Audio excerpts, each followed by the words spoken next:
guys, terima kasih sekali sudah mengunjungi vlog Suci Travel. Pada hari ini, Suci lagi jalan-jalan di Paris, liburan singkat. Oke, sebelum kita mulai, jangan lupa like, subscribe, dan share video ini. Oke, yuk ikut Suci jalan-jalan di Paris.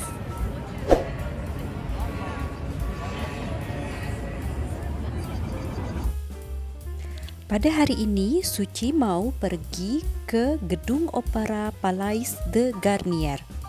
Mengingat umur rata-rata teater pada abad ke-19 adalah 13 tahun karena seringnya kebakaran, sungguh menakjubkan bahwa Palais de Garnier masih berdiri 150 tahun kemudian. Dinamai menurut arsiteknya Charles Garnier, Gedung Opera Paris terletak di atas Avenue de l'Opéra di arrondissement ke-9. Jalanan ini ramai dan penuh peralatan tempat-tempat seni, sementara eksterior yang sangat megah membuat siapa saja yang masuk akan terpesona. Interiornya bahkan menyaingi Istana Versailles. Ini sangat disengaja karena opera adalah tempat untuk dilihat dan melihat. Pria dan wanita, tua dan muda memiliki peran sebagai aktor ruang publik, dan Palais Garnier dirancang seperti itu. Gedung opera dibangun untuk Napoleon III, tetapi dia tidak pernah berada di dalam Palais de Garnier karena dia terbunuh di Salle Le Pelletier pada tahun 1858. Keamanan dan kenyamanan Napoleon menjadi prioritas utama saat membuat Palais de Garnier. Fitur itu termasuk pintu masuk terpisah dan kotak khusus untuk Kaisar Napoleon. Bahkan Avenue de l'Opéra dirancang sebagai garis lurus dari Louvre tempat Napoleon tinggal. Pada saat dibangun, Napoleon merobohkan segala sesuatu di antara Louvre dan Palais de Garnier untuk memberikan jalan. Namun, berkat perang Prancis dan Prusia, Napoleon digulingkan dan dikirimkan ke pengasingan sampai kematiannya tahun 1873, 2 tahun sebelum Palais de Garnier diselesaikan pada tahun 1875.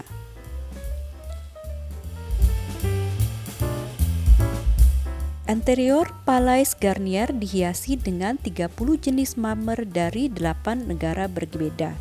Meskipun arsitek Garnier berteman dekat dengan Gustave Eiffel yang membuat Menara Eiffel, Garnier membenci besi dan menutupi area tangga besar dengan marmer untuk menutupi logam. Menarik untuk dicatat bahwa hanya 2,5 kg emas digunakan di seluruh bangunan yang indah ini. Palais de Garnier tidak pernah benar-benar selesai, sebabnya karena mereka kehabisan uang. Dalam dolar, di hari ini, pembuatan gedung ini akan menjadi 313 juta euro yang sebenarnya lebih rendah daripada biaya membangun Opera Bastille.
Palais de Garnier menginspirasi pembuatan musical Phantom of the Opera. Musical ini bercerita tentang hantu yang merajalela di dalam teater, tapi ini cuma fiksi. Tapi jika Anda tidak ingin berbuat salah pada saat mengunjungi Palais de Garnier, hindari pembelian tiket untuk kotak nomor 5 karena kotak itu khusus disediakan untuk hantu teater.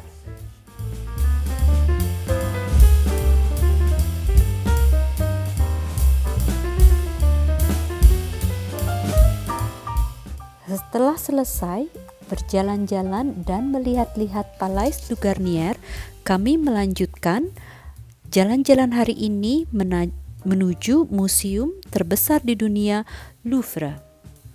Louvre adalah museum terbesar di dunia, sehingga dalam satu hari tidak mungkin Anda bisa melihat-lihat lukisan di museum ini sampai selesai.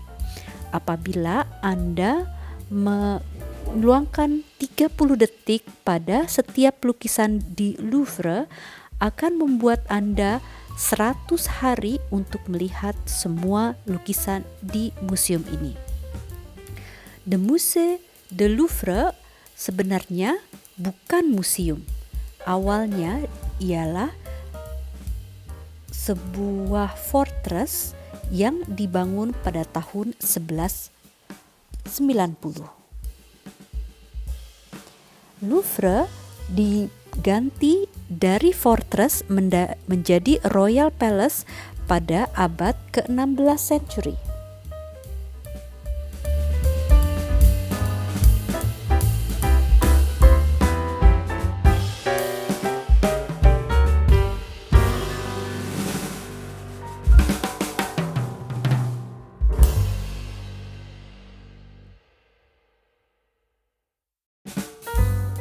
Hai guys, sekarang Suci lagi jalan-jalan di Louvre ya.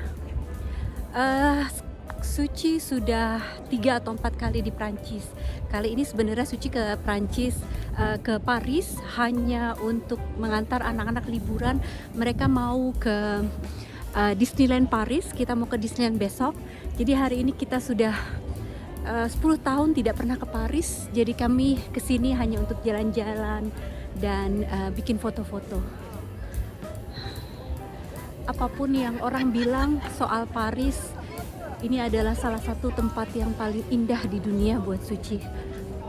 Memang penuh orang, mungkin bau, macet, trafiknya jelek sekali. Tapi Suci senang sekali karena makanannya enak-enak dan gedungnya indah-indah. Setiap kali Suci berangkat ke Paris, nggak pernah Suci berhenti terpesona sama kota yang sangat indah ini, dan merasa sangat bersyukur sekali bisa jalan lagi di Paris. Indah sekali. Di bawah pimpin Napoleon, museum diganti namanya menjadi Musée Napoleon, dan ia menambah koleksi museum ini menjadi 5.000 lukisan. Tapi setelah Napoleon dikalahkan, lukisan banyak yang dikembalikan ke pemilik asalnya. Mona Lisa adalah salah satu lukisan yang paling terkenal di Louvre.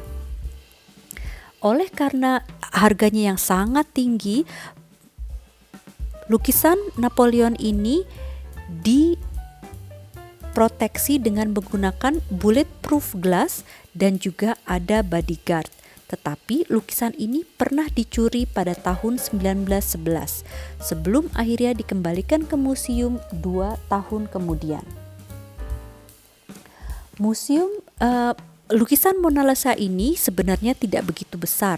Dia hanya sekitar 21 kali 30 inci atau sedikit lebih besar dari kertas A2.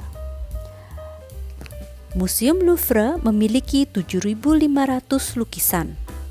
66% dari lukisan-lukisan itu dibuat oleh French artist. Louvre tidak selalu adalah museum, Tapi pada saat Perang Dunia Kedua, Nazi memakai Louvre sebagai storeroom untuk stolen art. Kalau kamu percaya hantu, ada mami yang namanya Belphegor yang dikatakan menjadi hantu di dalam museum. Piramid gelas di Louvre dibangun pada tahun 1989 dengan tinggi 21 meter. Struktur ini dibuat dari gelas dan metal dan sekarang menjadi salah satu tempat atraksi yang paling terkenal di kota Paris.